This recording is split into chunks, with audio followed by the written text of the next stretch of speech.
আসসালামু আলাইকুম। আশা করছি আল্লাহর রহমতে সবাই ভালো আছেন, সুস্থ আছেন। আমরাও আলহামদুলিল্লাহ ভালো আছি।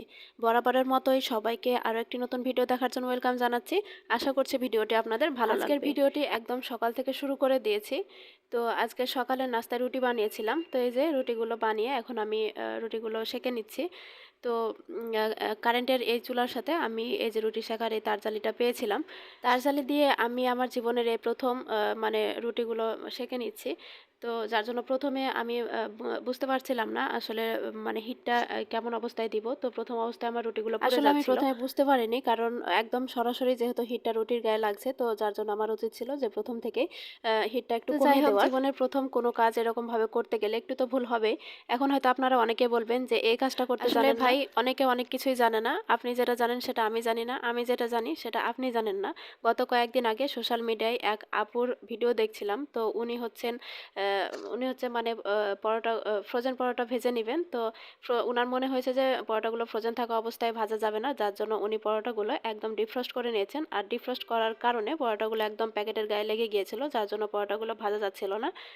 তো উনি বললেন যে এ প্রথম নাকি মানে উনি ফ্রোজেন পরোটাগুলো ভেজে খাচ্ছেন। তো যাই হোক, প্রথম একটা কাজ করতে গেলে হয়তো সবারই ভুল হয়। তো আমরা সবাই কিন্তু আসলে সব কিছু জানি না। আহ, আর এই কারণে যে আপনি আমাকে মানে ছোট করে দেখবেন বা আমি আপনাকে ছোট করে দেখব, এটার কিন্তু কখনোই করা যাবে না। আসলে প্রতিনিয়ত আমরা কারো কাছ থেকে কিছু না কিছু শিখে থাকি। ছোটরা বড়দের কাছ থেকে শিখি, আর বড়রা ছোটদের কাছ থেকে অনেক কিছু শিখে থাকি। তো যাই হোক, এই যে সকালবেলা নাস্তা শেষে মানহার বাবা অফিস চলে গিয়েছিল, আর তারপর আমি এখন দুপুরে রান্না বান্না করে নিচ্ছিলাম। তো আজকে দুপুরে রান্নায় আমি কলমি শাক ভাজি করে নিয়েছি। আর রান্নার মধ্যে একটু বিরতি নিয়েছিলাম, আর এর মধ্যে আমি আমার মেয়েকে একটু খাইয়ে দিয়েছি।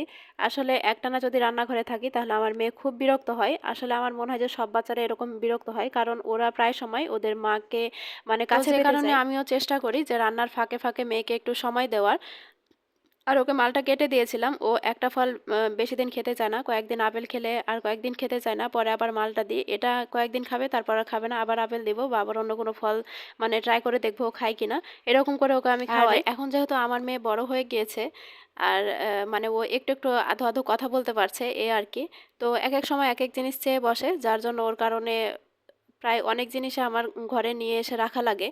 তার সাথে সাথে এই বিষয়টা আমাকে খেয়াল রাখতে হয় যেন ও আমাকে বেশি বিরক্ত করতে না পারে, আর আমিও একা মানুষ, আমিও যেন খুব বেশি একটা বিরক্ত না হয়ে যাই। যাই হোক, এদিকে কলমি শাক রান্না শেষে এখন আমি আজকে সবজি দিয়ে মাছ রান্না করে নিব। তো আমার মেয়ের জন্য কয়েক পিস পাঙ্গাস মাছের টুকরা দিয়ে দিয়েছি, আর সাথে আমাদের জন্য মাছ রান্না করে নিব। তো আমি মাছটা তো সবসময় সবজি দিয়ে রান্না করি, 3-4 রকমের সবজি দিয়ে। তো আজকের ভিডিওটি এ পর্যন্তই। সবাই ভালো থাকবেন, সুস্থ থাকবেন। আল্লাহ হাফেজ। আসসালামু আলাইকুম।